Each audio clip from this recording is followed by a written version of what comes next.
Alright guys, we're back at it again with the Marvel Review Countdown, and this time we're talking about the Avengers. Now before we continue, I want to say that I want to try this review in 5 parts.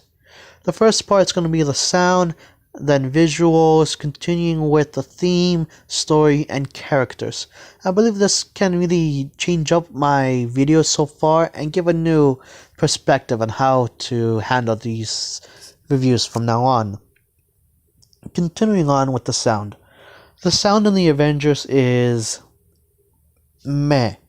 I'm not saying that the sound is bad in the Avengers, it's just that there's something really memorable or something that stands out. Though, if I had to put my finger on one thing, that is the Avengers theme song. The Avengers theme song is indeed a very memorable theme song. In my opinion, it is the most memorable theme song in the entire MCU. But that doesn't really make up for the sound kind of lacking a presence. Continuing with the visuals now, the visuals kind of are in the same boat. This movie kind of feels a bit of like a television. You've heard people say that many times, but it's quite true in the fact that it doesn't really have any like memorable like shot or frame that really sparks a very like orgasmic feeling.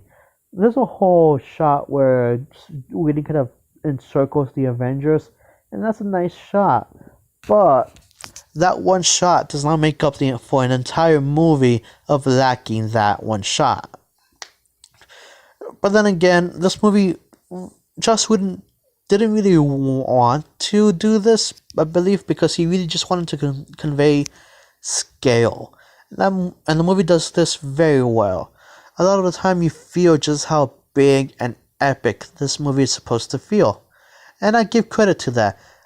While it does lack in a visually appealing sense, it makes up for us being able to understand how grand it is. Moving on, let's tackle the themes of this movie. The themes of this movie is mainly unity. A lot of the times, this movie kind of has other dynamics that it could have, gone into.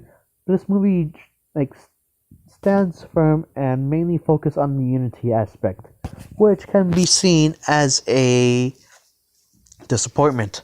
Like myself, I really wanted this movie to kind of explore more, just more, to be honest, because the theme of unity is a classic, and it's a classic that's told pretty okay in this movie, but it's a classic nonetheless, and I really wanted this movie to try something new, but it didn't, and I think this comes into play as a default because a lot of the characters have to be molded to fit the theme. So let's move on straight to story. And the story is all in service of telling that main theme. And that can be seen as a good thing and as a bad thing. It's good that this movie did so well conveying the theme of unity, but it really just kind of dropped a lot of other dynamics that it could have told to make this story more interesting and more complex. But Joss Whedon decided that it wasn't really necessary because indeed this movie does have a lot going for it, and it could have been very easily be very confusing and very convoluted. And this movie did its best to avoid that. Continuing with the characters now, a good dynamic and a very good banter between each other.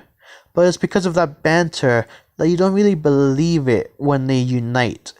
That's mainly because of how they unite. The whole character of Agent Coulson doesn't really leave an impact in the audience. But hey, this movie had to bring them together one way, and it decided to do it this way. And to me, that was a bit of a cheap blow to try to pull a bit of the heartstrings.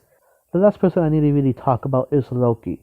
Loki kind of is victim of this movie because this movie really had to warp his character to fit this theme. Because if you think about it, Loki's plan was very convoluted and very just nonsensical in the way that had Loki not surrendered when he did, it's very possible that Loki could have won this entire war. In the end, I know I've been harping on this movie quite a bit, but I did enjoy this. It was a fun movie to watch. It was a very enjoyable movie to watch, and a lot of the good parts that the characters bring with them outweighs all the negatives that I just stated. So for me, this movie deserves an 8 out of 10. And this wraps up day 6 of 18 in the Black Panther countdown. But then again, I'm just a guy sitting by the lagoon enjoying the view. Catch you later, guys.